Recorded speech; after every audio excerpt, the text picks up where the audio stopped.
தேவனின் உண்மையான வேதம் வெளிப்படும்படி கூட ஜெபிக்கிறோம் ஆண்டவரே. அந்த செலுத்துறோம் ஆண்டவரே. ஸ்ரீகுருதாசனை மறைத்து வெளிப்படும்படி ஜெபிக்கிறோம் ஆண்டவரே. நாவை பயன்படுத்துவீராக ராஜா. விரைவாய் எழுத்தாணையாய் மாற்றுவீராக ஆண்டவரே. உம்முடைய உச்சந்தரை உள்ளம் கால்வரை ஆண்டவரே. தேவனுடைய ஆலயத்தை ஒப்பு கொடுத்து ஜெபிக்கிறோம் ஆண்டவரே. கற்புள்ள கன்னியகையாக ஆண்டவரே. கிறிஸ்து என்ன புருஷனுக்கு நியமிக்கப்பட்டிருக்கபடினால் ஆண்டவரே. தேவ வேலைக்கு கொண்டிருக்கிற பவுல் சொன்னை போல ஆண்டவரே. கற்புள்ள கன்னியாக ஒவ்வொரு மாற்றி கொடுக்கும்படி ஜெபிக்கிறோம் ஆண்டவரே. கர்த்தாவே ஆண்டவரே தொடர்ந்து காத்துக் கொள்ளுங்க. நீயான பகுதியில் பொறுப்படுத்திக் கொள்ளும்படி ஜெபிக்கிறோம். ஆசீர்வதியும் பலப்படுத்தும். இயேசு மூலமாக நல்ல பிதாவே. ஆமென் ஆமென். உட்கார்.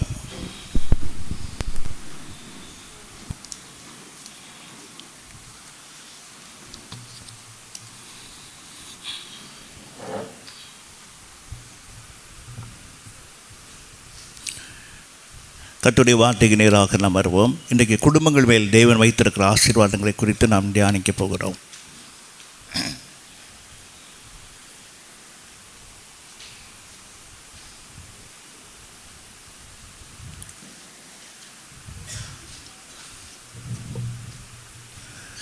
கர்த்தர் இந்த பூமியை உண்டாக்கும் போது குடும்பங்களை தன் இருதயத்தில் வைத்து கர்த்தர் இந்த பூமியை உண்டாக்கினார். குடும்ப வாழ்க்கை குறித்து கர்த்தர் மிகவும் நேசிக்கிறவராக இருக்கிறார்.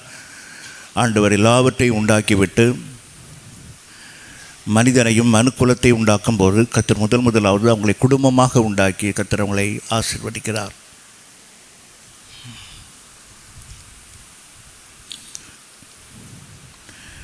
தெய்வ சித்தம் என்பது நாம் குடும்பமாக வாழுகிறதை காட்டுகிறது. அதுதான் தெய்வ சித்தம்.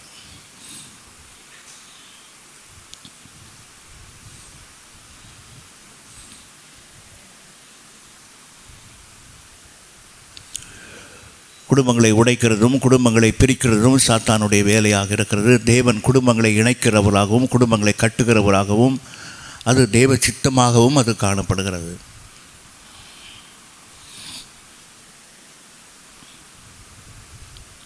குடும்ப வாழ்க்கையிலே உடையவர்கள் நன்மையை தேவனிடத்திலிருந்து அநேக நன்மைகளை தங்களுடைய வாழ்க்கையிலே அவர்கள் பெற்றுக்கொள்வார்கள்.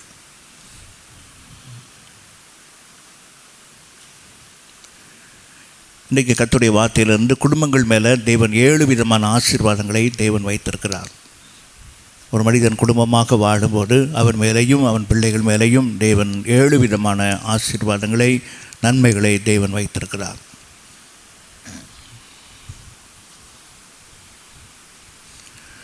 முதலாவது குடும்பத்தில் தேவன் தன் சமூகத்தை தேவன் தருகிறார். எபிரெயர் 13ஆம் அதிகாரம் 5வது வசனம். எபிரெயர் 13:5. நீங்கள் பண ஆசை இல்லாதவர்களாய் நடந்து உங்களுக்கு இருக்கிறவைகள் போதுமென்று எண்ணுங்கள்.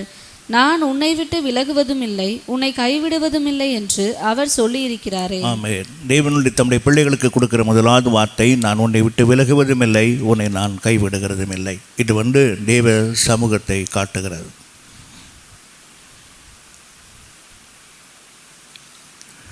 நான் உன்னை விட்டு விலகுவதில்லை என்கிற வார்த்தை ஒரு மனிதரோடு தேவன் இருப்பதற்கு அடையாளமாக இருக்கிறது.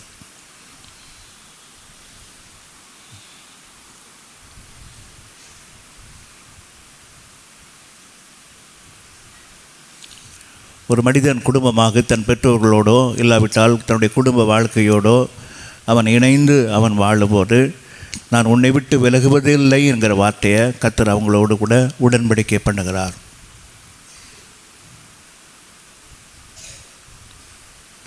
திருமணத்தின் நாட்களில் கணவனும் மனைவியும் நான் என்னுடைய மரணத்தின் வரையிலையும் நான் உன்னை விட்டு விலகுவதில்லை என்கிற உடன்படிக்கையை தேவனுடைய பலிபீடத்துக்கு முன்பாக அவங்க எடுத்துக்கொள்கிறார்கள்.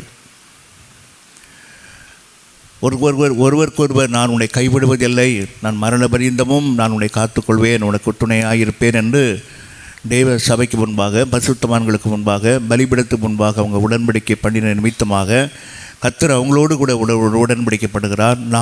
நானும் உன்னை விட்டு விலகுவதில்லை, உன்னை நான் கைவிடுவதில்லை என்று கர்த்தர் அங்கே உடன்படிக்கை பண்ணுகிறார்.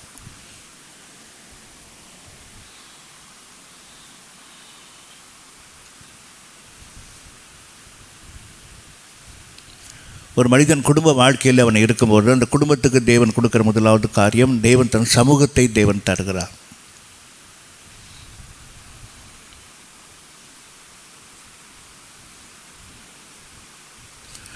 தேவ சமூகம் என்பது எதை காட்டுகிறது என்றால் தேவனுடைய பிரசன்னத்தை காட்டுகிறது. கர்த்தர் ஒரு வீட்டில் ஒரு குடும்பத்தோடு இருப்பதற்கு அடையாளம் அந்த வீடு முழுவதும் ஒரு விதமான ஒரு தெய்வீக மகிமையினால் நிறைந்திருப்பதை நாம் பார்க்கிறோமே, அதுதான் தேவ சமூகமாக இருக்கிறது.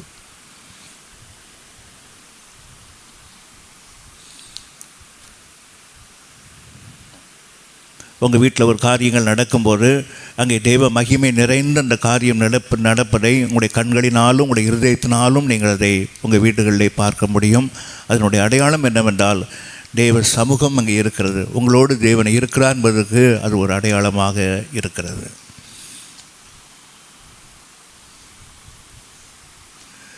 உங்கள் குடும்ப வாழ்க்கையிலே நீங்கள் எந்த காரியம் ஆரம்பித்தாலும் அங்கே தேவனுடைய சமூகத்தை வைத்து நீங்கள் ஆரம்பிக்க வேண்டும்.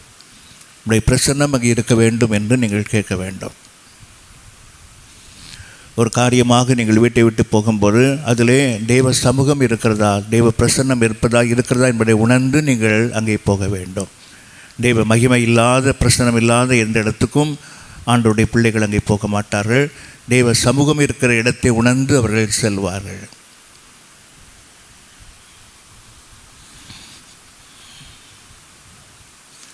ஒரு மனிதனுடைய வாழ்க்கையிலே தேவ சமூகம் இருக்கும்போது அங்கே 2 காரியம் செய்கிறது. ஒன்று, அந்த சமூகம் அவர்களை வழி நடத்துகிறது.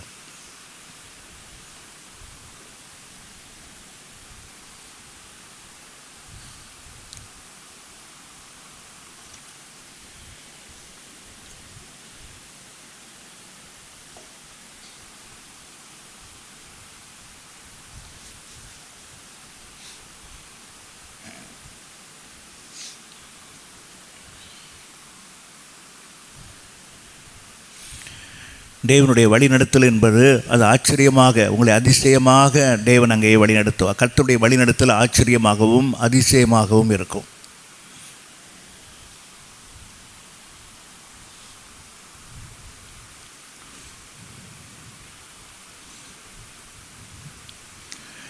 கர்த்தருடைய வழிநடத்தல் ஒரு குடும்பத்தில் உண்டாகும்போது, ஒரு மனிதனுடைய வாழ்க்கையில் நடக்கும்போது எல்லா காரியத்தையும் மிகவும் லெகுவாக, எந்த போராட்டமும் இல்லாமல், யுத்தமும் இல்லாமல் லெகுவாக தேவன் அதை வழிநடத்துவார்.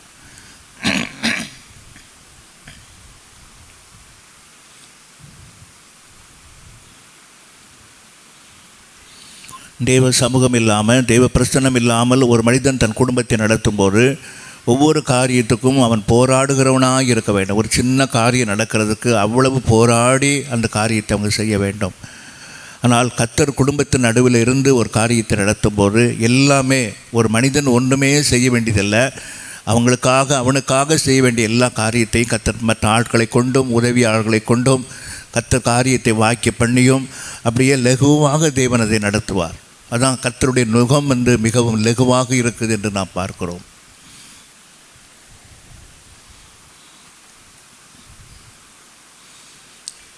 கர்த்தருடைய வழிநடத்தலை நீ அறிந்து கொள்ளும்போது அதை நீ ரொம்ப மேன்மையாக நினைக்க வேண்டும். கர்த்தருடைய வழிநடத்துகிற பாதையை நினைத்து அதை ஒரு பெரிய மேன்மையாக உன் வாழ்க்கையிலே நீ நினைத்து கொள்ள வேண்டும்.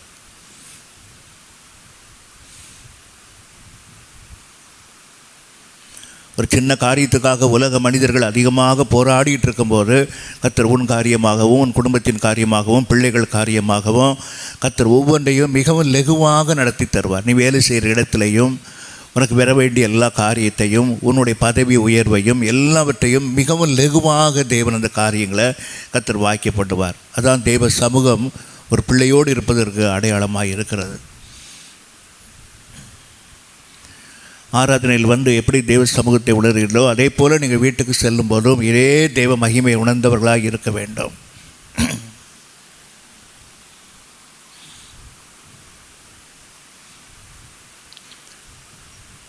தேவ சமூகம் ஒரு குடும்பத்தில் இருக்கும்போது கர்த்தர் ஆச்சரியமாய் வழி நடத்துவார். அதான் நேர்வழியாய் என்னை நடத்தி வந்தார்னு பாடணும் இல்லையவா?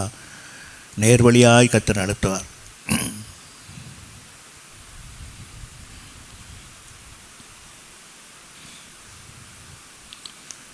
ஒரு கோலை எடுத்துகிட்டு, ஒரு கோலும் தடிமை பிடிச்சிட்டு போன யாக்கோபை அவன் திரும்பி 20 வருடங்கள் கழித்து அவன் திரும்பி வரும்போது அநேக பரிவாரங்களோடு கர்த்தர் அவனை திருப்பி வர பண்ணுறார்.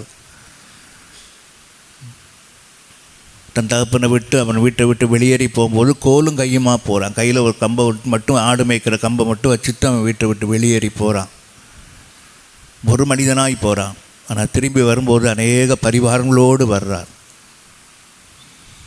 காரணம், யாக்கோபு பிறக்கிறதுக்கு முன்பாகவே யாக்கோபை குறித்து கர்த்தர் கற்பத்தில் அவன் இருக்கும்போதே யாக்கோபுடைய தாய் இடத்துல ஆண்டவர் பேசுகிறார்.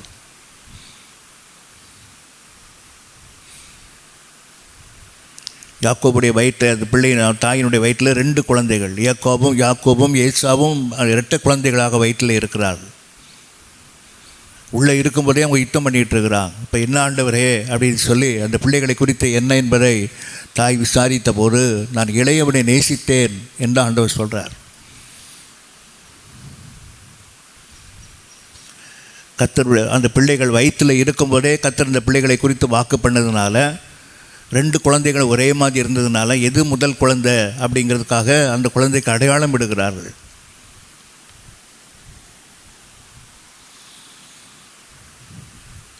நீ பிறக்கிறதுக்கு முன்பாகவே கர்த்தர் உன்னை குறித்து என்னென்ன காரியங்களெல்லாம் உன் தாயிடத்திலையும் தகப்பனிடத்திலையும் ஆண்டவர் பேசினாரோ அதை எல்லாவற்றையும் பிள்ளைகளுக்காக தேவன் நிறைவேற்றி தருவார். ஆகவே ஏதோ கல்யாணம் முடித்தோம் கற்பம் தரிக்கிறோம் அப்படிங்கிறதுக்காக அல்ல, கற்பத்தில் இருக்கும்போதே பிள்ளைகளுக்கு வேண்டிய காரியங்களை தேவன் செய்ய ஆரம்பிக்கிறார். யாக்கோபு வயிற்றில் இருக்கும்போதே, கருவு உண்டாகும் போதே நான் யாக்கோபை நேசித்தேன்னு ஆண்டவர் சொல்கிறார். அதுக்காக ஒரு பெரிய சந்ததியை நான் வச்சிருக்கிறேன்னு சொல்கிறார். அவன் ஒரு கோலை எடுத்துக்கொண்டு அவன் புறப்பட்டு போகிறான். கர்த்தர் அவனுடையோடு இருந்ததுனால, கர்த்தருடைய உடன்படிக்கை இருந்ததுனால, தெய்வ சமூகம் யாக்கோபோடு இருந்ததுனால அவன் அநேக பரிவாரங்களோடு அவன் திரும்பி வர்றான். கர்த்தர் இப்படி நடத்துகிறார் பாருங்கள். தகப்பனால் ஏமாற்றப்படுறான், சொந்த மாமாவால் ஏமாற்றப்படுறான், 14 தடவை மாமாவால் ஏமாற்றப்படுறான். அவன் மாமனார் வீட்டை விட்டு புறப்பட்டு வரும்போது கூட துரத்திட்டே வர்றார். மாமனார் துரத்திட்டே வர்றார். அவனை விடுறதுக்கு மாமாவுக்கு விருப்பமே இல்லை.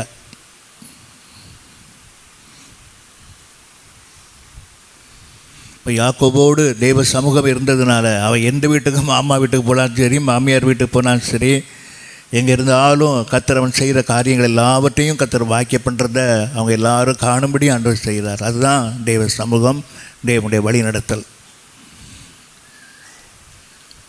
2வது, தெய்வ சமூகம் என்பது ஒரு பாதுகாப்பை தருகிறது.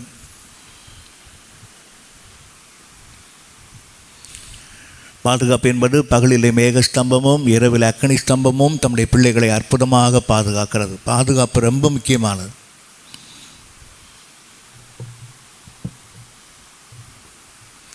இந்தியாவின் தலைநகரத்தில் பாதுகாப்பு இல்லாமல் ஜனங்கள் மரண ஓலம் விடுகிறார்கள்.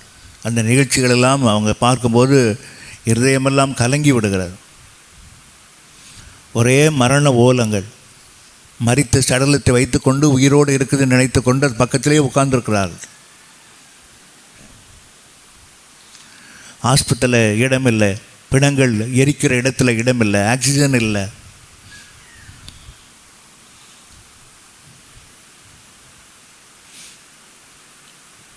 கர்த்தர் சொன்னார், கடைசி காலத்தில் என் வருகைக்கு முன்பாக கொள்ளை நோய்கள் தேசத்தில் வரும்னு கர்த்தர் சொன்னார். கர்த்தர் சொன்ன வார்த்தைகள் நிறைவேறுகிறது. என் வருகைக்கு முன்பாக கொள்ளை நோய்கள், பூமி அதிர்ச்சிகள், ஜாதிக்கு விரோதமாய் ஜாதி, ஜனத்துக்கு விரோதமாய் ஜனம் எல்லாம் எழும்பும், தேசத்துக்கு விரோதமாய் தேசம் எழும்பும்னு கர்த்தர் சொன்னார். கொள்ளை நோய்கள் வரும்னு சொன்னார். இது எல்லாமே என் வருகைக்கு அடையாளம்னு சொன்னார். தேசம் முழுவதும் எவ்வளவு கொள்ளை நோய்கள் இருந்தாலும் கர்த்தர் தன் மனவாட்டியை பாதுகாத்து கொள்ள வல்லமையுடையவராக இருக்கிறார். விசுவாசிக்கிறவங்கெல்லாம் சத்தம் அவர் அல்லேலூயா சொல்ல பார்க்கலாம். ஆகவே ஒரு சேதமும் வராது கர்த்தருடைய பிள்ளைகளுக்கு மட்டும். பகலிலே மேக ஸ்தம்பமும் இரவில் அக்னி ஸ்தம்பமும் தன் பிள்ளைகளை பாதுகாத்து கொள்ளும். தேசம் அலறி கொண்டிருக்கிறது. ஜனங்களை இந்த வகையிலாவது பாதுகாத்து கொள்ள வேண்டும் என்று சொல்லி இரவு பகலாக தேசத்தினுடைய அதிபதிகள் போராடுகிறார்கள்.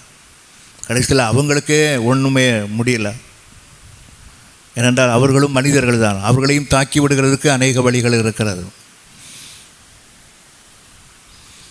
ஆகவே கர்த்தர் சொல்கிறாரு, நான் உன்னை விட்டு விலகுவதும் இல்லை, உன்னை கைவிடுவதும் இல்லை என்கிற ஒரு வார்த்தையை தேவன் குடும்பங்களுக்கு கொடுக்குறாரு.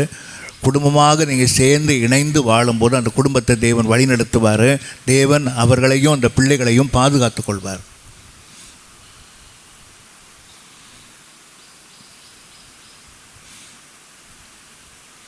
ரெண்டாவது குடும்பத்தின் மேல் கர்த்தர் கொடுக்கிற ரெண்டாவது மகிமையான ஆசீர்வாதம் என்னவென்றால் தேவன் அவங்களுக்கு ஒரு சமாதானத்தை தருகிறார். லூக்கா 10ஆம் அதிகாரம் 5வது வசனம்.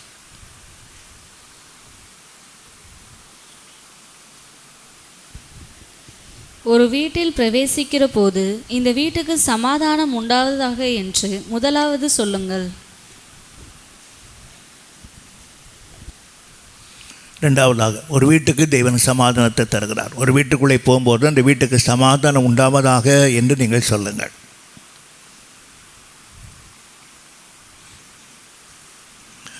ஆண்டவர் தனக்காக 12 சீசர்களை தெரிந்து கொள்கிறார். அதுக்கப்புறமாக 70 பேரை ஆண்டவர் தெரிந்து கொள்கிறார். அவங்க எந்த இடத்துக்கு போனாலும் அங்கே சமாதானம் அந்த வீட்டில் இருக்கட்டும் என்று சொல்லி முதலாவது சொல்லுங்கள் என்று ஆண்டவர் சொல்கிறார்.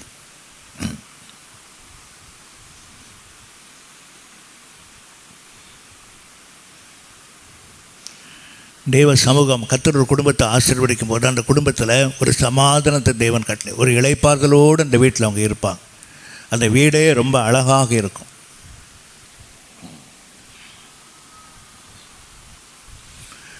நல்ல ஆரோக்கியம், நல்ல சரீர சுகம், நல்ல ஒரு பலன், இளைப்பாறுதல், என்ன போராட்டம் வந்தாலும் அதுக்கு நடுவில் ஒரு தெய்வீகமான சமாதானம், எல்லாவற்றையும் தேவன் தம்முடைய பிள்ளைகளுக்காக தருகிறார். குடும்பங்களில் சமாதானத்தை தேவன் தருகிறார்.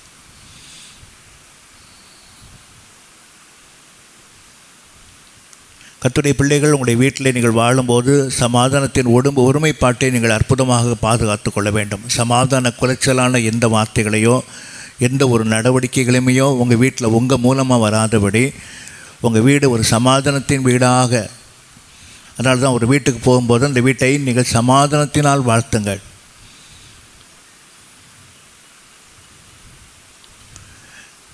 மனைவியோ புருஷனோ பிள்ளைகளோ குடும்பத்தில் இருக்கும்போது அவங்க மூலமாக எந்த ஒரு சமாதான குறைச்சலும் வீட்டுக்குள்ளே வந்து விடாதபடி சமாதானத்தின் கட்டுகளை நீங்கள் காத்துக்கொள்ள வேண்டும். குடும்பத்தில் ஒரு சமாதானமாக நீங்கள் வைத்துக்கொள்ள வேண்டும். ஆண்டவர் சொல்கிறார், என் ஜனங்கள் சமாதான தாபரங்களிலும் நிலையான வாசஸ்தலங்களிலும் குடியிருப்பார்கள். கர்த்தர் அற்புதமான வார்த்தைகளை அநேக தெய்வ பிள்ளைகளுக்கு இதை உடன்படிக்கையாக தேவன் வைத்து செய்திருக்கிறாரு. இன்றைக்கும் அந்த உடன்படிக்கையின்படி இந்த பிள்ளைகளை சமாதானமாக வச்சிருக்கிறாரு. ஒரு நிலையான வாசஸ்தலத்தில் அவங்களை கர்த்தர் வைத்துக்கொண்டு நடத்தி கொண்டே வருகிறார்.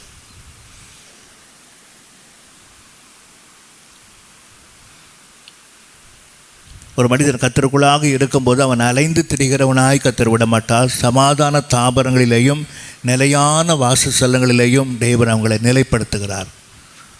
அதனுடைய அர்த்தம் என்னவென்றால் குடும்பங்களை நிலைத்திருக்கும்படி தேவன் செய்கிறார்.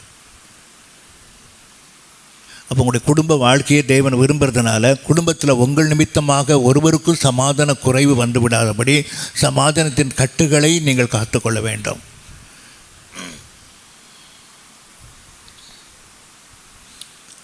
தேவன் எப்படி எந்த சூழ்நிலையும் ஆண்டவர் மாற்றிடுவார். தேவனால் கூடாத காரியம் ஒன்றுமே இல்லை. இப்படிப்பட்ட மனிதரையும் மனுஷியையும் பிள்ளைகளையும் தேவன் மாற்றிடுவார். அதுதான் விசுவாசத்தினுடைய அடையாளம்.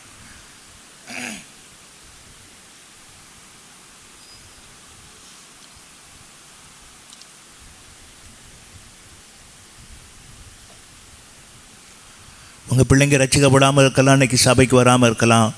ஆனால் கர்த்தரை விசுவாசிங்க, என் பிள்ளைங்க எல்லாருமே ஒரு நாள் ரட்சிக்கப்படுவாங்கன்னு சொல்லி நீங்கள் அதிநிமித்தமாய் கவலையோ அதிநிமித்தமாய் குடும்பத்தில் சண்டையோ போடாமல் சமாதான குலைச்சலை உண்டாக்காமல் கர்த்தர் எல்லாவற்றையும் மாற்றுவார்ன்ற விசுவாசத்தோடு இருங்க. அந்த விசுவாசம் ஒரு நாள் கண்டிப்பாக கிரியை செய்யும்.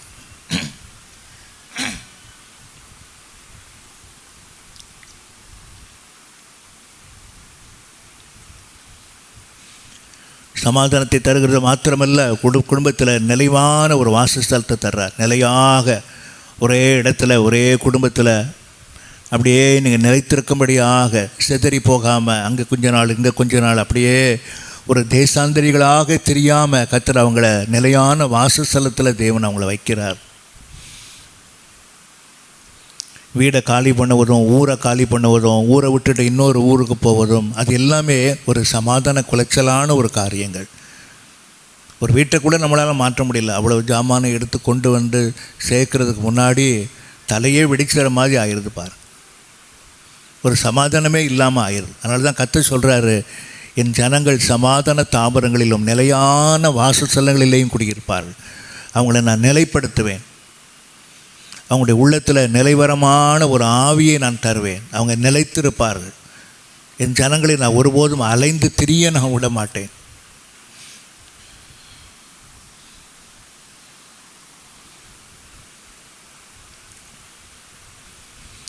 ஆகவே எந்த சூழ்நிலையிலையும் தேவன் எல்லாவற்றையும் மாற்றி விடுவார் என்பதை விசுவாசிக்க வேண்டும். சமாதானத்தின் ஒருமைப்பாட்டை குடும்பங்கள் அதிகமாக காத்துக்கொள்ள வேண்டும். மற்றவங்களை கோபப்படுத்துகிற மாதிரியும் எரிச்சல் படுத்துகிற மாதிரியும் உங்கள் நிமித்தமாய் குடும்பத்தில் சமாதான குறைவு உண்டாகிற மாதிரியும் நீங்கள் ஒருபோதும் நடந்து கொள்ளக்கூடாது. குடும்பமானவர்களையும் தெய்வ சமாதானம் உங்கள் வீட்டில் இருக்கும்படியாக நீங்கள் அதை காத்துக்கொள்ள வேண்டும்.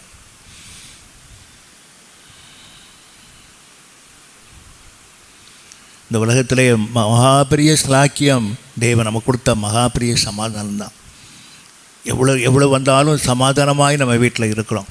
கர்த்தர் எல்லாவற்றையும் போராட்டம் இல்லாமல் இல்லை, பிரச்சனை இல்லாமல் இல்லை, வியாதிகள் வராமல் இல்லை, சரீரங்கள் பலவீனப்படாமல் இல்லை. எல்லாம் இருந்த போதிலையும் கர்த்தர் எல்லாவற்றுக்கும் போதுமானவர் என்று சொல்லி நாம் சமாதானமாக அதை நாம் ஏற்றுக்கொள்கிறோம்.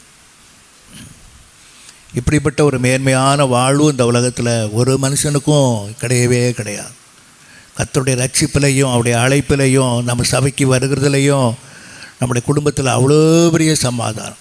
காரியங்களை வாக்கிய பண்ணுறார், ஐஸ்வர்யத்தை சொல்கிறார், செல்வத்தை தர்றார். எல்லா வியாதிகளிலிருந்தும் கர்த்தர் என்னை பாதுகாப்பாருங்கிற நிச்சயத்தை தேவன் தர்றார். எவ்வளோ பெரிய சமாதானம் பாருங்கள்.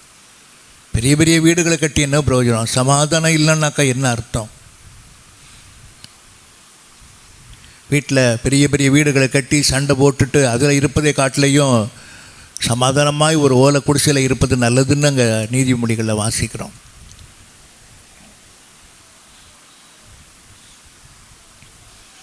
சமாதானம் இல்லாமல் அநேக பதார்த்தங்களை நான் சாப்பிடுவதை காட்டிலையும் சமாதானத்தோடு நான் கொஞ்சமாக சாப்பிட்றது எனக்கு மேன்மையானது அப்படின்னு நம்ம பார்க்குறோம் பைபிளில். சமாதானம் ரொம்ப முக்கியமானது. குடும்ப வாழ்க்கையில் சமாதானமாக இருக்க வேண்டும். சமாதான குலைச்சல் சாத்தானுடைய கிரியை. நீங்கள் ஒருபோதும் அதுக்கு அனுமதி கொடுக்கவே கூடாது. பிள்ளைகளுடைய சமாதானம், மனைவியினுடைய சமாதானம், புருஷனுடைய சமாதானம், சந்ததிகளுடைய சமாதானம் எல்லாத்தையும் தேவன் குடும்பத்தில் தர்றார்.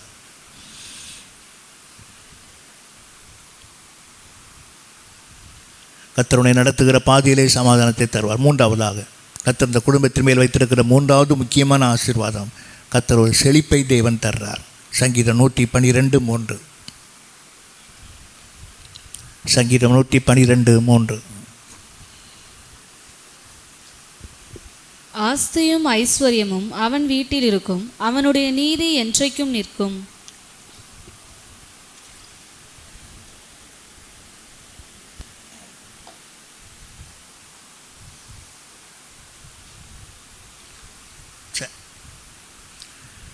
சங்கீதம் 112:3 ஆஸ்தியும் ஐஸ்வர்யமும் அவன் வீட்டில் இருக்கும்னு ஆண்டவர் சொல்கிறார். ஒரு மனிதன் ஆண்டவரை சொந்த இரட்சகராக ஏற்றுக்கொண்டு அவன் சபைக்கு வர ஆரம்பிக்கும் போது அவனுடைய தரித்திரத்தையும் சாபத்தையும் தேவன் குடும்பத்தை விட்டு விலக்குறார்.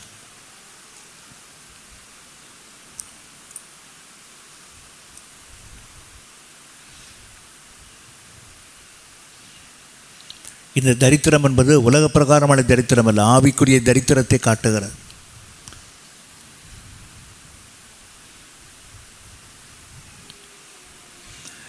இந்த சாபங்களை இதை காட்டுவது என்றால் குடும்பங்களில் சாபங்கள் இருக்கும்போது எப்பொழுதும் அந்த குடும்பத்தை ஒரு குழப்பமான ஒரு நிலவரத்தில் அந்த குடும்பங்கள் இருந்து கொண்டே இருக்கும்.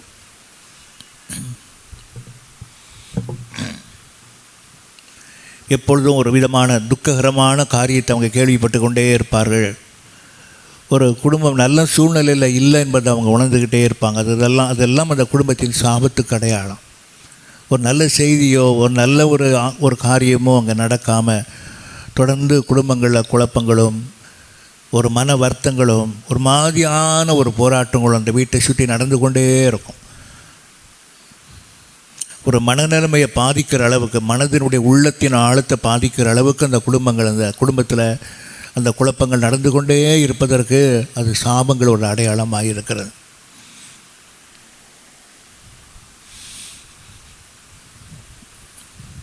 சாபங்கள் நம்மளை விட்டு விலக வேண்டும் என்றால் கல்வாரி சிலுவையிலே கர்த்தர் மரித்ததை, அவர் இரத்தம் சிந்தினதை ஒரு மனிதன் ஆழமாக விசுவாசிக்க வேண்டும். அவருடைய கல்வாரி மரணத்தின் நிமித்தமாக தான் என் சாபங்கள் என்னை விட்டு விலக்கப்பட்டிருக்கிறது. ஒவ்வொரு நாளும் உங்களுடைய வாழ்க்கையில் கிறிஸ்துவனுடைய பாடு மரணங்களை நீங்கள் நினைக்கிறவர்களாக இருக்க வேண்டும். வருஷத்தில் ஒரு 40 நாள் நினைக்கிற அப்படிப்பட்ட நினைவு அல்ல. ஒவ்வொரு நாளும் கல்வாரி சிலுவையினால் என் சாபங்கள் என் பாவங்கள் என்னை விட்டு விலகினதையா என்று கல்வாரியின் மரணத்தை ஒவ்வொரு நாளும் நீங்கள் நினைத்து பார்க்க வேண்டும். அதனால தான் ஆண்டோடைய பிள்ளைங்க கர்த்தருடைய ராபோஜனத்தை அவங்க இழந்து போகவே மாட்டார்கள். கர்த்தருடைய ராபோஜனத்தை அவங்க ஆயத்தமாகி ஜெபித்து ஏன் ஆண்டோடைய பிள்ளைங்க வர்றாங்கன்னா அந்த ராபோஜனத்தின் நிமித்தமாக இது உங்களுக்காக சிந்தப்பட்ட இரத்தம், இது உங்களுக்காக பிக்கப்பட்ட தேவனுடைய சரீரத்துக்கு அடையாளமாக இருக்குது என்று இதை நீங்கள் வாங்கி புசியுங்கள் என்று சொன்ன அந்த வார்த்தையின் பிரகாரமாக கர்த்தருடைய பிள்ளைகள் ராபோஜனத்தில் பங்கு பெறும்போது ஏன் அவ்வளவு ஆர்வமாக ஏன் அவ்வளவு சந்தோஷமாக ஆயத்தமாகி ராபோஜனத்தில் வந்து தெய்வ பிள்ளைகள் பங்கு பெறுறாங்கன்னா அவங்களுக்கு நன்றாக தெரியும் கல்வாரி இரத்தத்தின் நிமித்தமாக என் சாபங்களை கர்த்தர் என்னை விட்டு விலக்கியிருக்கிறார் என்று அவங்க அறிந்து கொள்கிறார்கள்.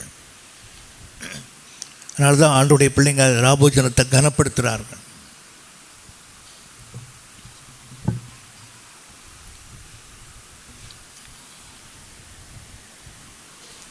மூன்றியோவான் 2 உன் ஆத்துமா வாழ்கிறது போல நீ எல்லாவற்றிலையும் வாழ்ந்து நீ சுகமாயிருப்பாயாக. உன் ஆத்துமா ஆண்டவருக்குள்ளே வாழும்போது நீ எல்லாவற்றிலையும் வாழ்ந்து சுகமாயிருக்கிற ஒரு வாழ்வை தேவன் தர்றார். அப்போ நீ வாழ்ந்திருக்கணும்னு தேவன் விரும்புகிறார். அதுதான் கர்த்தருடைய விருப்பம்.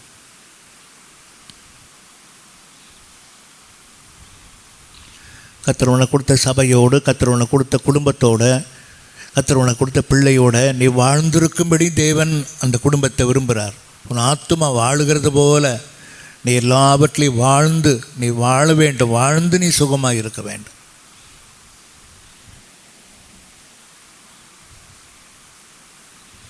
கர்த்தர் இன்றைக்கு உன்னோடு கூட பேசுவாராக. நீ ஆயத்தமாகி இன்றைக்கு சபைக்கு வந்திருப்பாயானால் உன் தனி ஜபத்தில் நீ கர்த்தரோடு கூட நீ உன்னுடைய காலங்களை செலவழித்திருப்பாயானால் இந்த தேவன் இந்த வார்த்தையை உனக்கு நேராக தேவன் கொண்டு வருகிறார். இந்த வார்த்தையை கர்த்தர் நிறைவேற்றுகிறார். உன் ஆத்துமா தேவனுக்குள்ளேயே வாழும்போது, வசனத்துக்குள்ளேயே வாழும்போது, தேவ பிரசனத்துக்குள்ளேயே வாழும்போது உனக்கு உன் ஆத்துமா வாழுகிறது போல் நீ எல்லாவற்றிலையும் வாழ்ந்து நீ சுகமாக இருக்கணும். அதுதான் கர்த்தர் உங்கள் மேலே வச்ச ஒரு நல்ல ஒரு விருப்பம். நீங்கள் வாழ வேண்டும், நீ சுகமாக இருக்கணும். அப்போ வாழ்வு என்பது உலக வாழ்வு அல்ல. உலகத்தில் கல்யாணத்தை முடிச்சுட்டு அப்படி வாழுகிற வாழ்க்கை இல்லை. தேவனோடு நீ வாழுகிற வாழ்வு.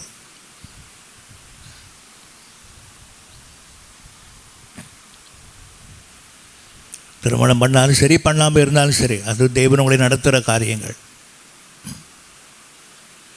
ஒருவன் தன் வாழ்க்கையை தேவனுக்காகவே அர்ப்பணம் பண்ணி தன்னை ஒரு சுயாதீனமாய் கர்த்தருக்கு ஒப்பு கொடுத்து அப்படி வாழுகிற அநேக பிள்ளைங்க இருக்கிறான். இந்த உலக வாழ்க்கையே எனக்கு வேண்டாம், கடைசி வேலையை கர்த்தரோடு சபையோடு நான் வாழ்ந்து என் வாழ்க்கையை முடித்து கொள்கிறேன். அப்படிப்பட்ட கர்த்தர் அநேகரை, சில பேரை தேவன் அப்படிப்பட்ட அன்னகராக தேவன் அழைக்கிறார். இந்த திருமணத்தின் மேலே எந்த நாட்டமோ எந்த ஒரு விருப்பமே இல்லாமல் அவங்களை தனித்து அன்னகராகவே தேவன் அழைக்கிறார்.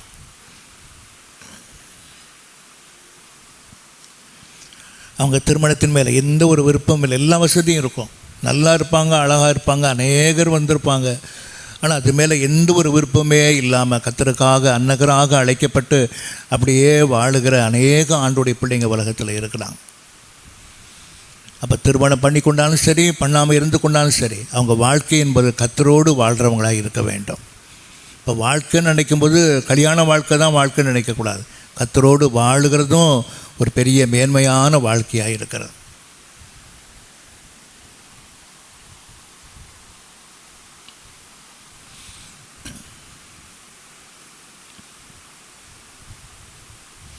நான்காவது தேவன் குடும்பத்தின் மேல் வைத்திருக்கிற ஒரு 4வது ஆசீர்வாதம், கர்த்தர் அவங்களை பாதுகாத்து கொள்கிறார்.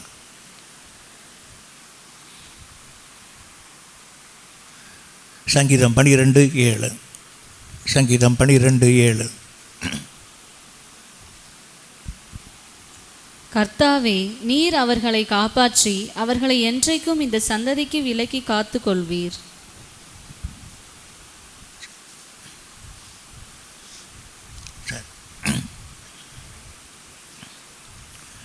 கர்த்தர் ஒரு குடும்பத்தை பாதுகாக்கும் போது தேவன் தம்முடைய பரலோக தூதர்களாலே தேவன் வீட்டை பாதுகாத்துக் கொள்கிறார். பரலோகத்தின் தூதர்களாலே தேவன் வீட்டை பாதுகாக்கிறார்.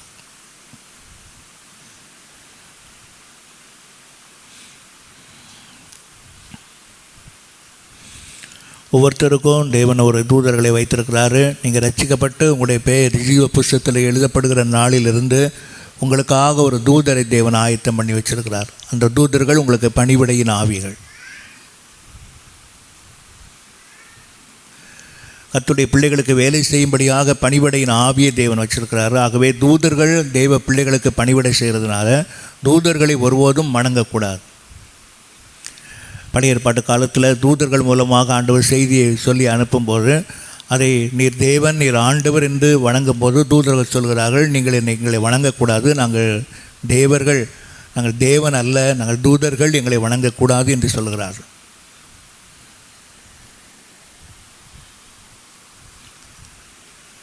அப்போ ஒவ்வொருத்தருக்கும் தேவன் ஒவ்வொரு தூதர் வச்சிருக்கிறாரு. அந்த தூதர்கள் அவங்களுக்காக பணிவிடை செய்வார்கள். உங்களுக்கெல்லாம் யார் வந்து பணிவிடை செய்கிறாங்களோ, உங்களுடைய வாழ்க்கையில் வந்து உங்களுடைய தனிப்பட்ட வாழ்க்கையில் உங்களுக்கு பணிவிடை செய்கிறவங்க அத்தனை பேருமே தேவனால் உங்களுக்கு அனுப்பப்பட்ட தூதர்களாக இருக்கிறார்கள்.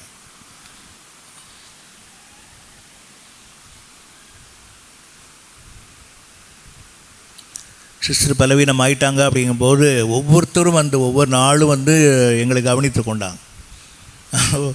சாப்பாட்டு காரியத்தை கவனித்து கொண்டார்கள், துணி துவைக்கிற காரியத்தை கவனித்து கொண்டார்கள், வீட்டை சுத்தப்படுத்துவதை கவனித்து கொண்டார்கள். அடிக்கடி ஃபோன் பண்ணி பாஸ்டம்மா எப்படி இருக்கிறாங்க அப்படிங்கிறத கேட்டுக்கொண்டாங்க. நிறைய பேர் வீட்டுக்கு வந்து இன்றைக்கி கூட சமையல் நாங்கள் பண்ணவே இல்லை. எல்லாம் ஒவ்வொரு நாளைக்கும் ஒவ்வொருத்தங்க நாங்கள் பார்த்துக்குறோம் பாஸ்டம்மா, நீங்கள் எந்த வேலையுமே செய்ய வேண்டாம். சிலவங்களுக்கு அந்த மன விருப்பம் இருக்குது, ஆனால் செய்ய வேண்டிய வாய்ப்புகள் உங்களுக்கு இல்லாமல் இருந்திருக்கலாம். ஆனால் வாய்ப்புள்ளவங்க வந்து அந்த உதவியை பணிவிடையை ரொம்ப செய்தாங்க. அப்போல்லாம் நாங்கள் நினைத்து கொள்வதெல்லாம் கர்த்தர் அவங்களை தூதர்களாக நம்முடைய வீட்டுக்கு அனுப்பியிருக்கிறாரு. அவர்களை ஒரு விசுவாசியாகவோ ஒரு மனுஷர்களாகவோ பார்ப்பதில்லை.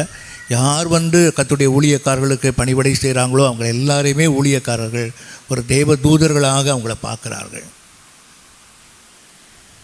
இன்றைக்கு இந்த தூதர்கள் மூலமாக இந்த தேவையை சந்தித்ததுக்காக உமக்கு ஸ்தோத்திர ஆண்டவரே.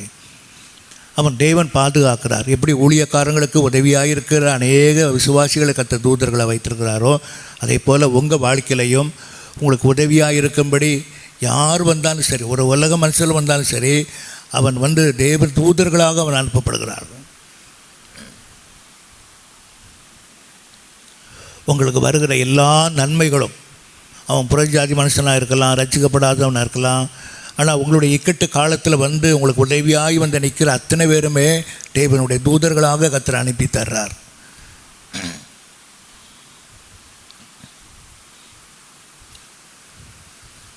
நான் கூட அடிக்கடி பேசிக்கிட்டே இருந்தோம். இப்படி ஒவ்வொருத்தரும் எங்கள் வீட்டில் பெரிய பிரச்சனையே சாப்பாடு பிரச்சனை தான்.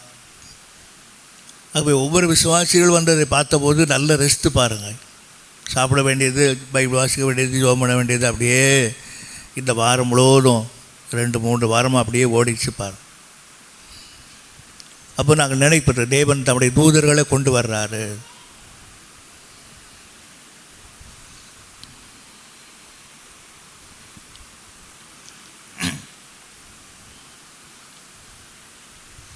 யோபு 1:10.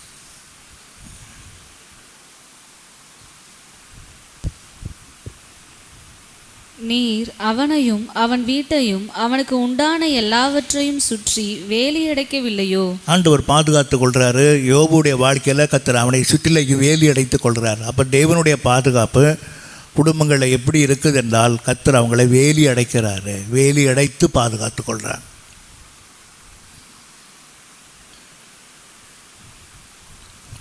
அப்போ வேலி என்றால் என்ன? தேவனுடைய இரத்தமாகிய வேலி, வார்த்தையாகிய வேலி, அபிஷேகமாகிய வேலி, 3 வேலிகளையும் தேவன் தம்முடைய பிள்ளைகளுக்கு தர்றார். ஒரு மனிதன் ரட்சிக்கப்பட்டு அவன் சபைக்கு வரும்போது இரத்தமாகிய வேலியை ஆண்டவர் தர்றாரு, வஸ்திரமாகிய வேலியை தர்றாரு, அபிஷேகமான தம்முடைய வேலியை கொண்டு கர்த்தர் குடும்பங்களை பாதுகாத்து கொள்கிறார், வேலி அடைத்து பாதுகாத்து கொள்கிறார்.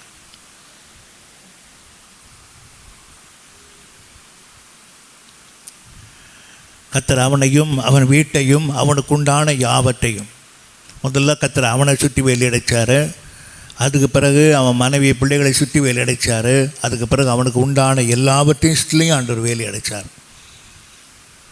அப்போது குடும்பங்களை சுற்றி ஆண்டவர் பாதுகாக்கும்போது ஒரு மனிதனையும் பாதுகாக்கிறாரு, அவன் குடும்பத்தையும் பாதுகாக்கிறாரு, அவனை சுற்றி இருக்கிற எல்லாவற்றையும், அவன் சம்பாத்தியத்தை எல்லாவற்றையும் ஆண்டவர் வேலி அடைத்து பாதுகாத்து கொள்கிறார். ஒரு வீண் செலவு கூட வராமல் அற்புதமாய் கர்த்தர் அவங்களை நடத்துகிறார்.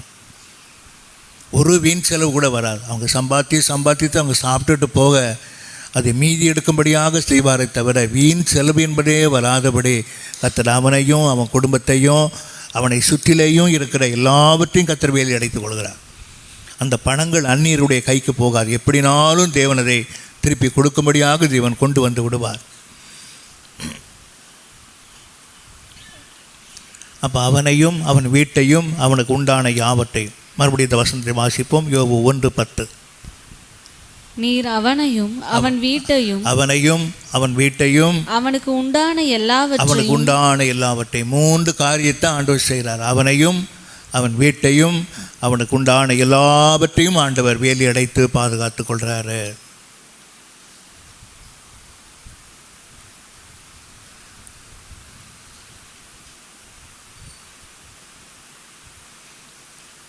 எப்படி அவர் பாதுகாக்கிறாராம்? அந்த சங்கீதம் 12:7 அழிவின் சந்ததியிலிருந்து ஆண்டவர் பாதுகாத்து கொள்கிறாராம். அழிந்து போகிற சந்ததியிலிருந்து கர்த்தர் இந்த குடும்பங்களை பாதுகாத்து கொள்கிறார்.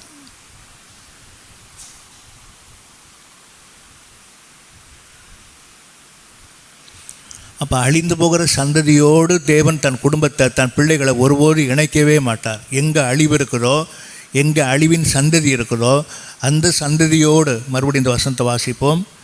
சங்கீதம் 12:7.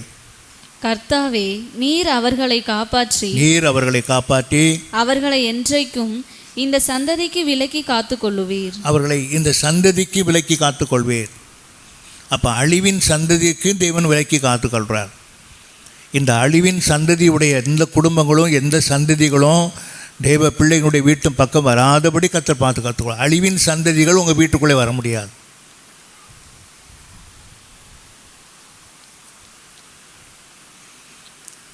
உங்களை தேடி வருகிறவங்க, உங்களோடு இணைந்து கொள்கிறவங்க எல்லாமே தேவன் உங்களுக்கு கொடுக்குற சந்ததியை தவிர அழிவின் சந்ததியை தேவன் ஒருபோதும் கொடுக்க மாட்டார். சந்ததிகள் தேவன் எப்படி நடத்த பாதுகாத்து கொள்கிறார் பாருங்கள். உங்களையும் உங்கள் பிள்ளைகளையும் அழிந்து போகிற ஒரு சந்ததிக்கு நேராக கொண்டு போகாமல் பரலோகத்தின் சந்ததிக்கு நேராக நித்திய ஜீவனின் சந்ததிக்கு நேராக தேவன் கொண்டு வர்றார். 5வதாக கர்த்தர் குடும்பத்தின் மேல் வைத்திருக்கிற 5வது ஆசீர்வாதம், தேவன் தன்னுடைய தயவை வைக்கிறாரு. தானியேல் 1ஆம் அதிகாரம் 9வது வசனம்.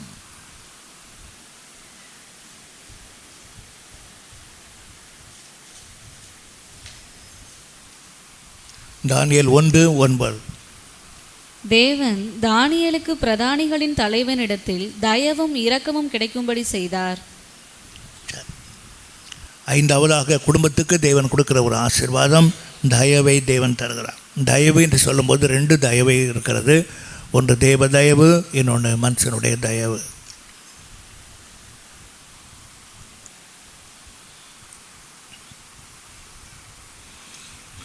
தானியேலுக்கு பிரதானியினுடைய கண்களில் தேவன் தயவு உண்டாகும்படியாக செய்தார். ஏன் தானியேலுக்கு தேவ தயவு உண்டாச்சுனாக்கா, தன்னை தீட்டுப்படுத்தாதபடி அவன் தன்னை காத்து கொண்டான். அவன் கர்த்தருக்காக பரிசுத்தமாய் வாழும்படி எந்த விதமான உலகத்தின் தீட்டும் அவனை அணுகாதபடி அவன் தன்னை காத்து கொண்டதுனால அவன் மேலே தேவ தயவும் மனுஷ தயவும் உண்டானது. அப்போ உலக மனுஷர்களால் தீட்டுப்பட்டு போகிறவங்ககிட்ட எந்த தயவும் இருக்காது. மனுஷ தயவும் கிடைக்காது, தேவ தயவும் கிடைக்காது. தீட்டு உள்ளவங்களும் அருவருப்பானவங்களும் தேவ ராஜ்யத்துக்கு போக முடியாது என்று நாம் வெளிப்பத்த விசேஷத்தில் வாசிக்கிறோம். ஆகவே தானியேல், பாபிலோன் தீட்டுப்பட்ட தேசம், பாபிலோன் விக்கிரகங்கள் நிறைந்த தேசம், பாபிலோன் தேவனுடைய ஆராதனை இல்லாத தேசம். அப்படிப்பட்ட பாபிலோனில் தனி ஒரு மனிதனாக இருந்து அங்கே கொடுக்கப்படுகிற உணவில் கூட தன்னை தீட்டுப்படுத்தாதபடி காத்து கொண்டதுனால பிரதானியினுடைய கண்களில் தானியேலுக்கு ஆண்டவர் தயவை உண்டாக்குறாரு. அப்போ இந்த பூமியிலே வாழுகிற உன் வாழ்க்கையிலே எந்த விதமாத்திலையும் நீ தீட்டுப்பட்டு போய்விடாதபடி நீ உன்னை காத்துக்கொள்வாய். ஆனால் உன் மேலே தேவ தயவும் வரும், மனுஷ தயவையும் தேவன் உண்டாக்குவார். லூக்கா 2ஆம் அதிகாரம் 52வது வசனம். ஆண்டவர் இந்த உலகத்தில் வாழ்ந்த நாட்களிலே அவர் மனுஷ தயவிலையும் தேவ தயவிலையும் அதிகமாக விருத்தி அடைந்தார் என்று பார்க்கிறோம். லூக்கா 2:52. இயேசுவானவர் ஞானத்திலும் வளர்த்தியிலும் தேவ கிருபையிலும் மனுஷர் தயவிலும் அதிகமாய் விருத்தி அடைந்தார்.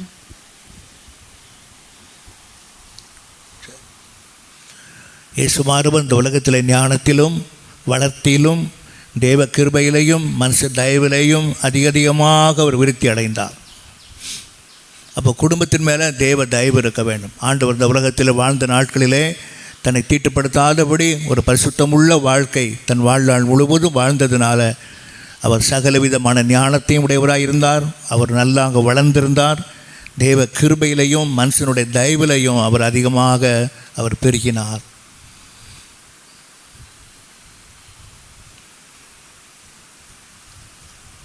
அப்போ விக்கிரகங்களுக்கு படைக்கப்பட்ட ஒன்றையும் நீ உன்னை அந்த ஆகாரத்தின் மூலமாக உன்னை தீட்டுப்படுத்தாதபடி நீ காத்துக்கொள்ள வேண்டும்.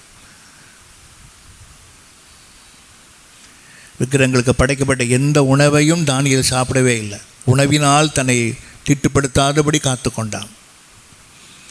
ஆகவே விக்கிரகங்களுக்கு படைக்கப்பட்ட ஒன்றையும் உன் கண்களுக்கு முன்பாக அங்கு பூஜை பண்ணப்பட்ட ஒன்றையும் உன் கையினால் தொடாதபடியும் அதை நீ ஆகாரமாய் புசிக்காதபடியும் உன்னை தீட்டுப்படாதபடியும் உன்னை நீ காத்துக்கொள்ள வேண்டும். விக்கிரகங்கள் அருவருப்பானவைகள், அவைகள் இருள் நிறைந்தவர்கள், அவைகள் சமாதான குலைச்சலானவைகள். விக்கிரகங்களுக்கு கண்ணு கிடையாது, அதுக்கு உயிர் கிடையாது, அது நடக்கவும் செய்யாது. ஆகவே வணங்குறவங்களும் அப்படிப்பட்ட ஒரு கண் குருடாய் போன ஒரு மனிதர்களாக மாறிவிடுவார்கள். எந்த காரியத்தையும் அவங்க வெற்றிகரமாக அவங்க சமாதானத்தோடு வாழவே முடியாமல் போய்விடும். விக்கிரகம் அருவருப்பானது, இருள் நிறைந்த இடம். அந்த இடமே ஒரு மாதிரி அழுக்கும் ஒரு மாதிரியான ஒரு இடமும் நிறைந்த இடம். அந்த கருவறைக்குள்ளெலாம் நீங்கள் போயிட்டீங்கன்னா உங்களால் சாப்பிடவே முடியாது. அவ்வளவு அழுக்கு, அவ்வளவு எண்ணெய்கள், எண்ணெய் பிசுப்புகள். சிலவங்க அந்த அழுக்கெடுத்து நெத்தியில் ஒட்டிட்டு வருவாங்க பாருங்கள். பார்க்குறதுக்கே அவ்வளோ அருவருப்பாக இருக்கும். நீங்கள் கூட ஒரு நாள் அப்படி தான் ஒட்டியிருப்பீங்க பாருங்கள். பழைய படத்தை பாருங்கள், தெரியும். அந்த கருவறையில் இருக்கிற அந்த அழுக்கை சுரண்டி எடுத்து நெத்தியில் வச்சுட்டு வருவாங்க. அது முழுவதும் அழுக்கு, அருவருப்பு. அப்போ கர்த்தர் வந்து பாருங்க எப்படி செய்கிறார் பாருங்கள். தானியேல் பிரதானியினுடைய கண்களில் தயவு கிடைச்சது காரணம் தன்னை தீட்டுப்படுத்தாதபடி காத்து கொண்டான். நீ ஒரு ஆவிக்குரிய பிள்ளைனாக்கா, நீ கேட்ட சத்தியத்துக்காக, நீ கேட்ட உபதேசத்துக்காக, நீ ஒரு பெந்தேகோஸ்து சபைக்கு வருகிறங்கிற அந்த உணர்வோடு கூட உன்னை எந்த விதத்துலையும் உலக பிரகாரமான காரியத்தில், உலக வாழ்க்கைக்குள்ள அப்படிப்பட்ட தீட்டுப்பட்ட ஒரு வாழ்க்கையை நமக்கு தேவையே கிடையாது. எதுக்கு அற்பமான ஒரு மனுஷனை நம்பி போய் அவன் மூலமாக பரிசுத்தமாய் வாழ்ந்த தெய்வ பிள்ளைங்க, ரட்சிக்கப்பட்ட பிள்ளைங்க, பரலோகத்துக்கு சொந்தமான பிள்ளைங்க ஒரு குடும்ப வாழ்க்கை வேணுங்கிறதுக்காக ஒரு அந்நியங்கிட்ட போய் சிக்கி அருவருப்பானவங்ககிட்டையும் அழுக்கானவங்ககிட்டையும் போய் பிள்ளைங்க மாட்டிக்கொள்வது ரொம்ப பரிதாபமான நிலைமை. எந்த விதமான தயவும் அவங்களுக்கு இருக்காது. பார்த்துக்கிட்டே இருங்க, தேவ தயவும் போயிடும். அவங்கள யாரும் விரும்பவே மாட்டாங்க. மனுஷ தயவும் போயிடும். அவங்க மேலே பிரியம் வச்சவங்கெல்லாம் அந்த பிரியத்தை ஒரு நாள் அவங்கள விட்டு எடுத்துருவாங்க. என்னென்னால் தேவன் அங்கே இல்லை. விக்கிரக ஆராதனை பண்ணுறதுனால தேவ தயவும் இழந்து போவாங்க, மனுஷ தயவும் இழந்து போவாங்க. ஒரு மாதிரி தனிமையாகி விடப்பட்ட ஒரு மாதிரி சூழ்நிலைக்குள்ளே போயிடுவாங்க. அப்போ தான் அவங்க நினைப்பாங்க, நமக்கு யாருமே இல்லை, நம்ம இதுக்கு இந்த உலகத்தில் வாழணும்னு தன் வாழ்க்கையை அவங்க முடித்து கொள்கிறார்கள். ஆகவே ரொம்ப கவனமாக இருக்க வேணும். உலகத்தின் எந்த விதமான காரியத்தில் உங்களையும் உங்கள் சந்ததிகளையும் தீட்டுப்படுத்தி போய்விடாதபடி, விக்கிரகத்துக்கு அடுத்த காரியங்களுக்குள்ளே போய்விடாதபடி ரொம்ப கவனமாய் பாதுகாத்து கொள்ளும்போது தேவ தயவு மனுஷ தயவு இருக்கணும். கண்டிப்பாக அதிகமாக விருத்தி அடைவார். ஆறாவதாக குடும்பத்தில் கர்த்தர் கொடுக்குற ஆறாவது ஆசீர்வாதம், சந்ததியை தேவன் உண்டாக்குறார். 127ஆம் சங்கீதம் 4வது வசனம். சங்கீதம் 127:4.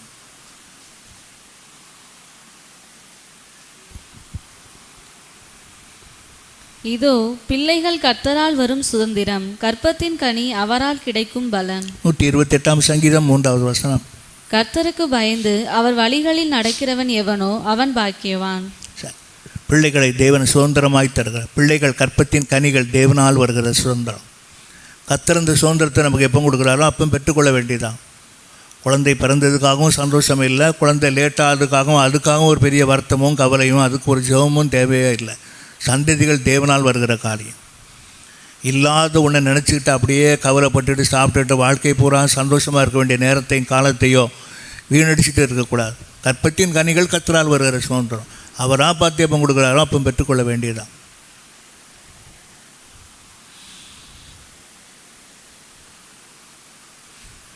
கர்த்தர் தம்முடைய பிள்ளைகளுக்கு பிள்ளைகளை சந்ததியை தேவன் கொடுக்கும்போது உன் பிள்ளைகள் உன் பந்திய சுற்றிலையும் ஒலிவமர கன்றுகளைப் போல இருப்பார்கள். ஒலிவமர கன்று என்பது அபிஷேகத்தை காட்டுகிறது. ஒரு பெற்றோர்கள் ஆண்டவரை தேடி சபைக்கு வரும்போது கர்த்தர் அவங்களுக்கு கொடுக்குற சந்ததிகள் இருக்காங்க பாருங்கள், ஒலிவமர கன்றுகளாக இருப்பாங்க. கணவனை ரட்சிக்கப்பட்டிருக்கிறாரு, மனைவி ரட்சிக்கப்பட்டிருக்கிறாங்க, 2 பேரும் சேர்ந்து சபைக்கு வர்றாங்க. ரட்சிக்கப்பட்ட பிள்ளைங்க ஒருத்தருக்கு ஒருத்தர் திருமணம் பண்ணி கொண்டாங்க. அப்படிங்கும்போது அவங்களுக்கு பிறக்கிற குழந்தைகளை கர்த்தர் ஒலிவமர கன்றுகளைப் போல மாற்றுகிறார். அந்த பிள்ளைங்க தேவனால் அபிஷேகம் பண்ணப்பட்டவங்களாக இருப்பார். சின்ன வயசுலேயே அந்த பிள்ளைங்க மற்ற எல்லா ஞானத்தை காட்டிலையும் ஒரு வித்தியாசமான ஞானத்தோடு அந்த பிள்ளைங்க வளருவாங்க. அவங்க செய்கிறது ரொம்ப ஞானமாக இருக்கும். அந்த பிள்ளைங்க சின்ன வயசுலேயே மற்ற எல்லா பிள்ளைகளை காட்டிலையும் ஞானத்துலேயும் அதனுடைய வளர்வுலையும் வித்தியாசமாக இருக்கும். சின்ன வயசுலேயே பிள்ளைங்களுக்கு ஜெபத்தை கற்றுக் கொடுங்கள். அவங்கள ஒலிவ மர கன்றுகளாய் பிள்ளைகளை பாருங்கள். கர்த்தர் உங்களுக்கு கொடுக்குற சந்ததியை கண்டிப்பாக தேவன் உருவாக்குவார். கர்த்தரால் அழைக்கப்பட்ட பிள்ளைகளுக்கு சந்ததியின் குறைவு ஒருபோதும் உண்டாகாது. ஏற்ற காலங்கள் வரும்போது சந்ததியை தேவன் கண்டிப்பாக உண்டாக்குவார். அது கர்த்தருடைய காரியம். நீங்கள் அதுக்காக கவலைப்படவோ குழந்தை இல்லைன்னு வருத்தப்படவோ அதை உங்கள் மைண்ட் செட்டில் வைக்க வேண்டிய அவசியமே கிடையாது. அப்படிப்பட்ட நினைவே இருக்கக்கூடாது. கர்த்தர் கொடுக்குற பிள்ளைங்க இதோ கற்பத்தின் கனி தேவனால் வருகிற சுதந்திரம். கர்த்தர் சுதந்திரத்தை கொடுக்குற வரலையும் அப்படியே நம்ம இருக்க வேண்டியதான். பாலும் தேனும் ஓடுகிற தேசத்தை 40 வருஷம் கழித்து தான் சுதந்திரித்து கொண்டாங்க. எத்தனை வருஷமானாலும் தேவன் உனக்காய் கொடுக்குற சுதந்திரத்தை ஒரு நாள் தேவன் தருவார். அப்படி தரும்போது அந்த பிள்ளைங்க ஒலிவ மர கன்றுகளைப் போல இருப்பாங்க. அந்த பிள்ளைங்க தேவ சன்னிதானத்துக்கு வருவாங்க. பெற்றோர்கள் ஆண்டவரை தேடும்போது அவங்களுக்கு பிறக்கிற பிள்ளைகள் சின்ன வயசாக இருக்கும்போதே சபையை நேசிக்கவும், தேவனை ஆராதிக்கிற ஆராதனை நேசிக்கவும், தேவனுடைய பாடலை நேசிக்கவும் அப்படியே உங்கள் பிள்ளைங்க வளர்ந்துக்கிட்டே இருப்பாங்க பாருங்கள். ஒருவேளை உலக பிரகாரமாக இந்த பிள்ளைகள் போனாலும் கர்த்தர் அதை மாற்றி விடுவார். நீங்கள் அதை விசுவாசிக்க வேண்டும். கடைசியாக குடும்பத்தில் 7வது ஆசீர்வாதம், தீர்மானத்தை தேவன் நிறைவேற்றுவார்.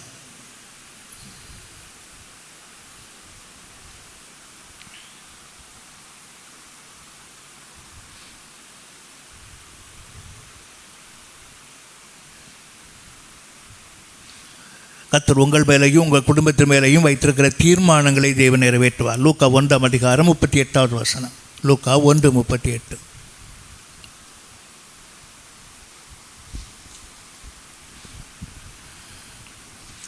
லூக்கா 1:38. அதற்கு மரியாள், இதோ நான் ஆண்டவருக்கு அடிமை, உம்முடைய வார்த்தையின்படி எனக்கு ஆக கடவது என்றாள். இதோ நான் ஆண்டவருக்கு அடிமை, உம்முடைய வார்த்தையின்படி எனக்கு ஆக கடவது என்றாள். அப்போ அங்கே தேவனுக்காக ஒரு தீர்மானத்தை எடுக்கிறாள். தீர்மானம் எடுப்பது தெய்வீகமான ஒரு ஆசீர்வாதமாக இருக்க. குடும்பங்களில் தீர்மானம் எடுக்க வேண்டும். இதோ நான் உமக்கு அடிமையாக. கர்த்தர் வந்து மரியாள்கிட்ட பேசும்போது அவள் எதிர்த்து ஒரு வார்த்தை கூட பேசவில்லை. இதோ நான் உமக்கு அடிமையாக இருக்கிறேன். அடிமை என்றால் எல்லாவற்றையும் உச்சந்தலை முதல் உள்ளங்கால் வரையும் உமக்காக நான் அர்ப்பணிக்கிறேன். உம்முடைய வார்த்தையின்படியே எனக்கு ஆக கடவுது. இது என்ன சொல்கிறீரோ, என்ன நினைக்கிறீரோ, அது என் மேலே என் சந்ததி மேலே உண்டாக கடவுது என்று மரியாள் தன்னை ஆண்டுடைய காரியங்களிலே ஒப்பு கொடுத்து தீர்மானம் பண்ணுகிறாள். பிலிப்பியர் 3ஆம் அதிகாரம் 12வது வசனம். பிலிப்பியர் 3:12.